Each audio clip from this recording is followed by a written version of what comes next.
नमस्कार दोस्तों, स्वागत है। भिक्षु हर दिन तथागत से कहता, मैंने मन को जीत लिया है, अब यह मुझे विचलित नहीं कर सकता। तो एक दिन गौतम बुद्ध ने कहा, ठीक है, तुम दक्षिण दिशा में भिक्षा मांगने जाओ, यही तुम्हारी आखिरी चुनौती है। फिर अगले दिन ही भिक्षु ने व्याकुल होकर कहा, मुझसे बड़ी गलती हुई, लेकिन अब मैं दोबारा उस दिशा में भिक्षा मांगने नहीं जाऊंगा। ये कहानी शुरू होती है जब एक बड़े प्रदेश का राजकुमार अपना राजमहल सब कुछ त्याग कर बौद्ध संघ में शामिल हुआ। शुरुआती दिनों में नए भिक्षु ध्यान करना सीखते। इसके साथ साथ गौतम बुद्ध उन्हें भिक्षा मांगने भेजते ताकि भिक्षुओं का अहम कमजोर हो और उनका व्यवहार विनम्र हो जाए। संघ में आने के कुछ समय पश्चात राजकुमार भी भिक्षाटन पर जाने लगा। शुरू में सब ठीक था, लेकिन कुछ ही दिनों में घटना घटी जिस कारण राजकुमार विचलित हो गया और उसने भिक्षाटन पर जाने से मना कर दिया। भिक्षाटन का नियम था कि भिक्षु केवल 2 घरों में भिक्षा मांगते और नहीं मिलती तो आश्रम वापस आकर जल ग्रहण करते।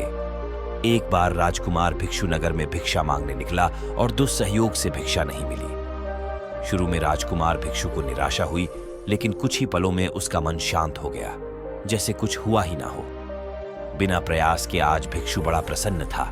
उसने लौटकर गौतम बुद्ध से कहा, आज मुझे भिक्षा प्राप्त नहीं हुई, लेकिन मेरा मन शांत है ना। किसी विचार ने मुझे परेशान किया। गौतम बुद्ध भिक्षु की सारी भावनाएं समझ रहे थे। तथागत ने कहा, अच्छी बात है, अब तुम कल महल की तरफ भिक्षा मांगने जाना। भिक्षु ने आज्ञा का पालन किया और अगले दिन भिक्षा मांगने निकल गया। कुछ देर बाद जब भिक्षु महल के आगे से गुजरा तो उसे अपना महल याद आ गया कि कैसे वह ऐशो आराम का जीवन जीता था। भिक्षु ने सोचा, महल में खाने को स्वादिष्ट पकवान मिलते और सेवा करने को कई नौकर होते और सभी प्रकार के सुख मिलते। ऐसा सोचते सोचते भिक्षु के मन में इच्छा हुई कि आज बढ़िया भोजन मिल जाए।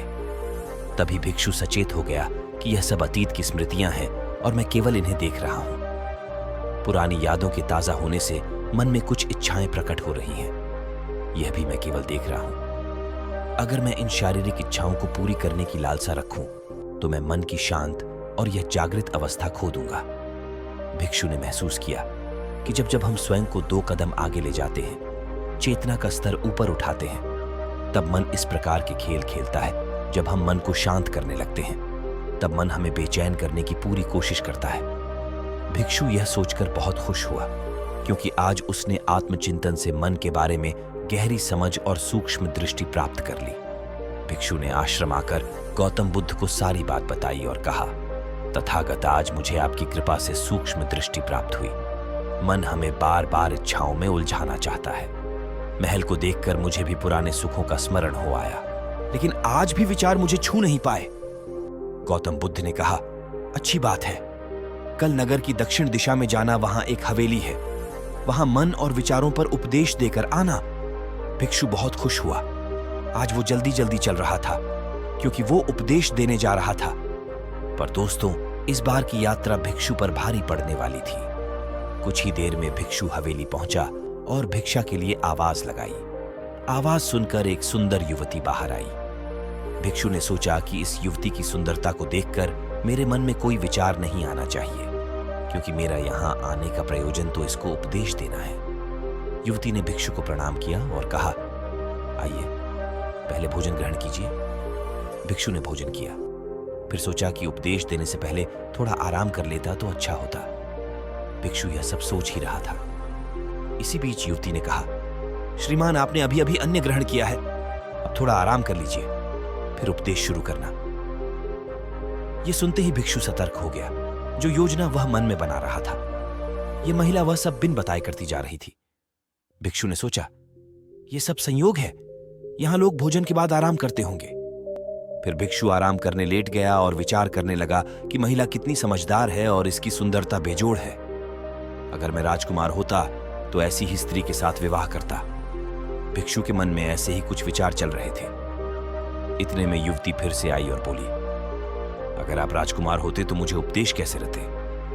भिक्षु जी, आप तो मुझे उपदेश देने आए थे ना। युवती का इतना कहते ही भिक्षु को स्पष्ट हो गया कि युवती तो मन पढ़ सकती है। भिक्षु घबरा गया और हाथ जोड़कर पूछा, क्या आप मेरा मन पढ़ सकती हैं? युवती ने कहा, क्षमा कीजिए, ध्यान करते करते मेरा मन शांत हो गया है, इसीलिए बड़ी आसानी से मुझे दूसरों के विचार अपने आप महसूस हो जाते हैं, उनकी भावनाएं समझ आ जाती हैं। जब भिक्षु ने सुना तो उसके पैरों तले जमीन सरक गई। फिर बिना कुछ बोले भिक्षु तत्काल आश्रम की ओर चल पड़ा। रास्ते में चलते हुए भिक्षु का दिमाग फटा जा रहा था, उसकी बेचैनी बढ़ गई थी। भिक्षु खुद को कोसने लगा कि मेरे मन में युवती के लिए ऐसे विचार क्यों आ रहे थे। उसने मेरे बारे में क्या सोचा होगा? अगर ये बात लोगों को पता चलेगी तो लोग भिक्षुओं और संघ के बारे में क्या सोचेंगे? आज भिक्षु बहुत लज्जत महसूस कर रहा था और वह थोड़ी ही देर में आश्रम पहुंच गया। जब भिक्षु गौतम बुद्ध के सामने पहुंचा तो तथागत ने देखा कि उसके चेहरे की रौनक जा चुकी है। दोनों कंधे झुके हुए थे। भिक्षु ने बुद्ध से कहा, अब मैं कभी भिक्षा के लिए नहीं जाऊंगा। तथागत ने कहा, पहले आराम से बैठो, फिर मुझे बताओ कि तुम्हारी चाल में इतनी थकान क्यों है? आज तुम्हारे चेहरे पर तेज की जगह ग्लानि की भावना क्यों है? भिक्षु ने सारी बात बताई और कहा, मैं सब कुछ जानते हुए भी महिला की सुंदरता के बारे में और अन्य चीजों के बारे में सोच रहा था। मैं मन से पूरी तरह हार गया। अब मैं कभी उस दिशा में नहीं जा पाऊंगा। मैंने बौद्ध संघ का भारी अपमान किया है। गौतम बुद्ध ने कहा, सबसे पहली बात परेशानी को चढ़ाकर मत सोचो। अगर कुछ बुरा हो जाए तो एकदम से यह मत सोचो कि सब खत्म हो गया। बिना सोचे निष्कर्ष पर मत जाओ। दूसरी बात, ध्यान दो कि कहीं तुम नकारात्मक विचारों के साथ अतिशयोक्ति करने वाले शब्दों का प्रयोग तो नहीं कर रहे, जैसे मैं हमेशा हारता हूं। जीवन में कुछ नहीं बचा। मैं मन से पूरी तरह हार गया। मेरे साथ कोई नहीं है, क्योंकि ऐसा करने से मन अति भावुक और विचलित हो जाता है और नकारात्मक विचारों के चक्र में फंसा रहता है। तथागत के शब्दों से राजकुमार भिक्षु के मन को सांत्वना मिली। भिक्षु ने पूछा, अगर मैंने अपने मन को जीत लिया था तो फिर मन ने मुझे परेशान क्यों किया? गौतम बुद्ध ने कहा, सबसे पहले यह समझो कि विचार पैदा कैसे होते हैं। पहले बाहर कुछ हुआ, फिर उस घटना के प्रति अंतर्मन ने प्रतिक्रिया की। इस कारण शरीर में भावना या सनसनी पैदा हुई। फिर इस सेंसेशन या फीलिंग के प्रति तुम्हारे सचेत मन ने यानी कॉन्शियस माइंड ने प्रतिक्रिया की। इस आखिरी स्टेप को हम विचार कहते हैं। भिक्षु ने पूछा, हमको परेशान करने की विचारों में इतनी शक्ति आती कहां से है? गौतम बुद्ध कहते हैं कि हम खुद विचारों को यह शक्ति प्रदान करते हैं। जब आप जजमेंट और सही गलत के टैग लगाकर विचारों को देखते हो तो उनके प्रति रिएक्ट करने लगते हो। एक विचार के साथ अन्य विचार भी सोचने लगते हो। जब तक आप खुद को जज करोगे तब तक मन आपको नीचा दिखाकर हावी होता रहेगा। भिक्षु ने पूछा, फिर मन शांत कैसे होगा? गौतम बुद्ध ने कहा, अगर विचार है तो शरीर में भावना भी महसूस हो रही है, क्योंकि हर विचार भावना के साथ प्रकट होता है। अगर आप अश्लील विचार महसूस कर रहे हो तो इसका मतलब है कि शरीर में एक भावना यानी सेंसेशंस भी महसूस हो रहे हैं और फिर आप उसके बारे में सोच रहे हो या रिएक्ट कर रहे हो, और इसी बात में मन को शांत करने का तरीका छपा है। हर विचार को देखना कठिन है क्योंकि विचारों का वेग तेज है, लेकिन शरीर में महसूस हो रही भावना यानी सेंसेशंस को देखना आसान है क्योंकि यह देर तक बनी रहती है। अगर इन्हें बिना जजमेंट के सही गलत का मतलब लगाए सिर्फ देखा जाए तो यह गायब भी हो जाती है। तब मन के पीछे जो शांति है वो प्रकट होती है और उस शांति में एहसास होता है कि मन हमारा कुछ नहीं बिगाड़ सकता। हमारा अंतर्मन कैसे ठीक होता है नॉन जजमेंट से। अगर हम किसी भी इंसान या घटना या फिर अपने मन को बिना जजमेंट के देखते हैं तो मन के साथ साथ अंतर्मन अपने आप स्वस्थ और शांत होने लगता है।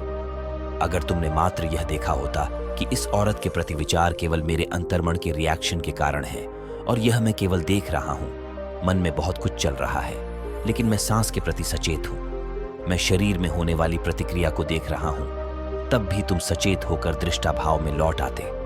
मन के पीछे जो शांति है वह हमारी सबसे बड़ी ताकत है।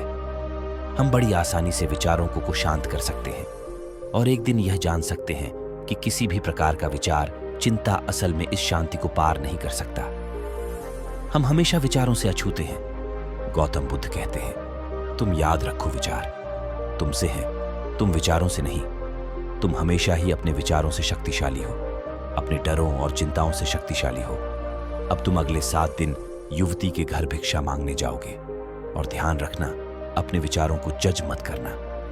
अच्छे बुरे विचार केवल तुम्हारा द्वार खटखटाते हैं। तुम केवल इतना याद रखना कि तुम वह शांति हो जिसमें सब प्रकट हो रहा है। अगले दिन भिक्षु पूरे मार्ग जागृत होकर चला। महिला के घर जाने से पहले थोड़ी घबराहट हुई, लेकिन भिक्षु दृष्टा भाव में बना रहा। विचारों को, शरीर में उठ रही भावनाओं को, डरों को, गिल्ट को, सबको बस देखता रहा। जब वापस लौटा तो वह पूरी तरह शांत था। आज उसमें मैंने मन को जीत लिया है, यह अहंकार भी नहीं था। आज उसने सही मायनों में मन को पार कर लिया था।